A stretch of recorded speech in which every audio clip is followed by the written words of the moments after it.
What's up guys, it's Will here, back again, and today we're going to count down the top 10 Hot Toys figures that are still worth chasing heading into 2024. Guys, before we get started, make sure to click that subscribe button down below, click that like button, and click that notification bell for updates related to this channel. That said, let's get chasing.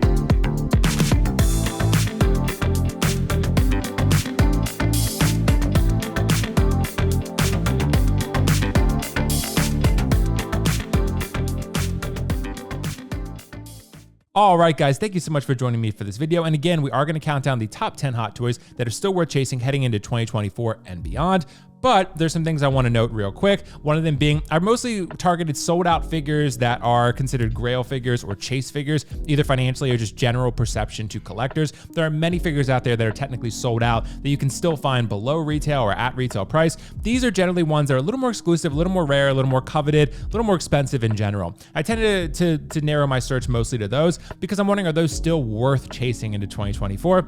I believe they are. There are some figures that I left off the list because I'm thinking there might be a potential 2.0 or a reissue or a very similar version that's produced somewhere in the near future. With these other ones, I'm less hopeful that a remake is going to come anytime soon. Not saying it couldn't, but it's not as likely or as evident. So that said, now you got all the ground rules. Let's jump into number 10. At number 10, we have Grand Moff Tarkin. Grand Moff Tarkin is 100% on this list for the quality of the head sculpt. Many Hot Toys collectors view it to be one of Hot Toys' best head sculpts they've ever done. This is also a figure that has only been released twice, kind of. You have a solo version and you have a 2-pack version with Darth Vader.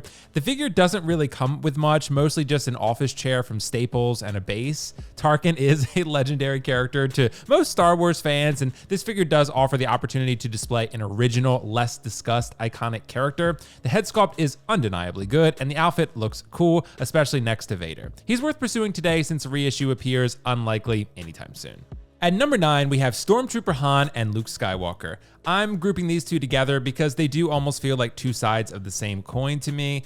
We do have both figures in their stolen Stormtrooper gear from Star Wars A New Hope, and this does represent a unique look for the characters. If you were only going to have one version of these characters, these obviously wouldn't be the move, but they are excellent choices if you do want to relive that nostalgia, the nostalgia you felt watching the crew pull off the dangerous task of infiltrating the Death Star. I doubt these figures are produced again anytime soon, so I consider them chase figures for not only how cool they look, but also for their exclusivity. Han also has a smirking head sculpt, which can only be found with this figure. At number 8, we have the Han Solo and Chewbacca 2-pack. Han Solo Harrison Ford has been made twice, the Stormtrooper Han that we just referenced, and this A New Hope Han. So if you're a huge original trilogy fan and need Han in your collection, this would be the move. As for Chewbacca, he has been attempted one other time, but we don't really talk about that version. Chewbacca has been done well once, and this is that one time. This is a pricey 2-pack if you're looking for it today, but it could be worth it for the diehard Star Wars fan who does need these two iconic characters in their display as of yesterday. At number 7, we have Avengers Age of Ultron Hawk. Since not many were fans of Professor Hawk, collectors collected backwards and focused on either the Age of Ultron one or the Avengers version. Age of Ultron is my preferred version because it offers a seamless upper torso that makes the figure look all the more realistic. As a casual fan of Hawk myself, even I recognize how important this character is to people in its most iconic state, which is really the first two versions. I'm hoping we get an Avengers Endgame version at some point, but for now, Age of Ultron Hawk is the best option on the market. Standing at 16.5 inches tall, this figure is a beast.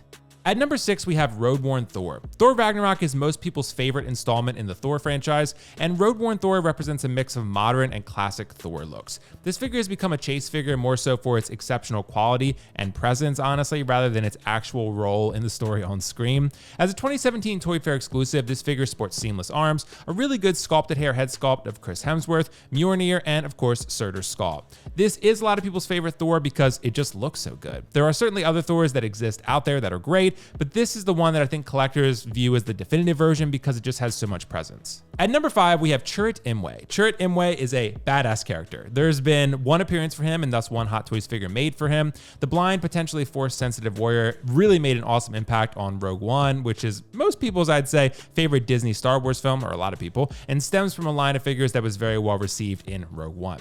The figure's deluxe version comes with a nature diorama base, but once again, the true value of this figure comes from its limited yet awesome representation and of course the beauty of the head sculpt. For most 1/6 figures, quality does live and die with the head sculpt, and it certainly lives here.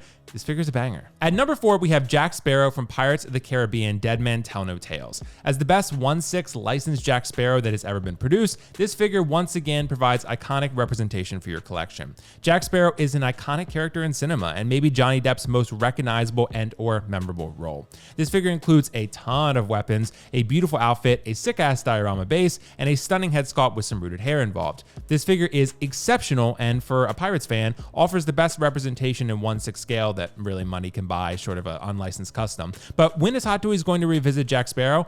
Probably never, unless he can make a triumphant return to the big screen, which seems unlikely. At number 3, we have Yandu from Guardians of the Galaxy Volume 2. This figure sports maybe the best head sculpt in Hot Toys history, with an amazing likeness to Michael Rooker. This figure beautifully represents Yandu in your Guardians of the Galaxy display. It has beautiful tailoring, some awesome red arrow effect accessories, and swappable head fins.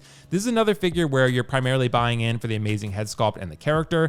There's only been one Yandu figure produced, which has partially played a role in this figure reaching financial grail status, but regardless of the reasons, Yandu is a remarkable figure by Hot Toys and is a worthy chase figure for a Guardians fan. At number 2, we have Obi-Wan Kenobi from Star Wars: A New Hope. As the best Hot Toys Obi-Wan Kenobi, this figure has stood the test of time. This figure provides iconic representation in your collection due to this being the only Alec Guinness Obi-Wan hot toy ever made. Obi-Wan is one of the most important characters in all of Star Wars, and Alec Guinness's performance is nothing short of legendary. This is somewhat of a bare bones figure since it comes with the usual swappable hands, a battery-operated blue lightsaber that doesn't really light up that well, and a simple Star Wars base, but the real value is found once again in the head sculpt and the tailoring. The likeness to Alec Guinness is simply remarkable. Hot Toys has always done excellent work with older male characters, and this figure is no exception. A pivotal character from the first Star Wars film ever made, he's a grail. And at number 1, we have DX13 Battle Damage Terminator T800. Terminator 2 Judgment Day is one of my all-time favorite films. As a 90s kid, Arnold Schwarzenegger was the shit and still is to this very day in my eyes. As maybe the best sequel of all time, Terminator 2 delivered spectacle and drama in a way never seen before. Hot Toys has brought the iconic T800 to life in spectacular battle damage fashion here. This is a Hot Toys figure. It has 2 pleather jackets, 2 head sculpts, tons of weapon accessories, and a scene-specific base with a light-up function. And of course, amazingly battle damage and bloody paint apps. You can make this figure super battle damage, recreating the T800's fight with the T1000 at the end of the film, or you can have him a little less battle damage, recreating the Cyberdyne heist mission. From a mere presence perspective, this figure is simply remarkable. It's one of those figures that will always stand out amongst other Hot Toys due to its unique characteristics and exceptional quality. And a bonus, we have the Hot Toys Terminator Genesis Endoskeleton. This figure is really cool because it's the best endoskeleton that's been produced in 1/6 scale. It offers awesome representation with Terminator fans through its badass presence, of course its LED light-up function, and the badass gun. I thought I'd throw this one in there for fun, but until we get another endoskeleton produced, this is definitely a chase figure for Terminator fans. All right guys, so there you have it. There's my 10, really 11 figures that are still worth chasing from Hot Toys heading into 2024. Of course, drop your comment down below. Let me know what figures you possess that you had to chase that you really felt was worth it, or figures that you're currently chasing from Hot Toys that you would really love to add to your collection today. Again, there's any number of figures you could add to this list. There's a lot of great figures out there that never really reached sort of grail status financially or chase figure status where they went 1 to 1.5 to 2 times retail or whatever. A lot of these figures ended up, being overproduced, but still great figures. So not to discount those, they're still great figures. It's just, there's some chase figures that have become a little more exclusive, a little more rare. And Hot Toys collectors, we love that stuff. As much as we'd like to admit we don't sometimes, we like having that special sort of rare thing. So it's cool nonetheless. But guys, let me know your thoughts down in the comments below. Drop your chase figures down below. There are other types of videos that I'd love to do in the future with this type of content. So let me know if you're enjoying it. Anything else you want to see. That's it. Thank you so much for watching. I will catch you in the next video. Peace out. See you later. Bye. Bye.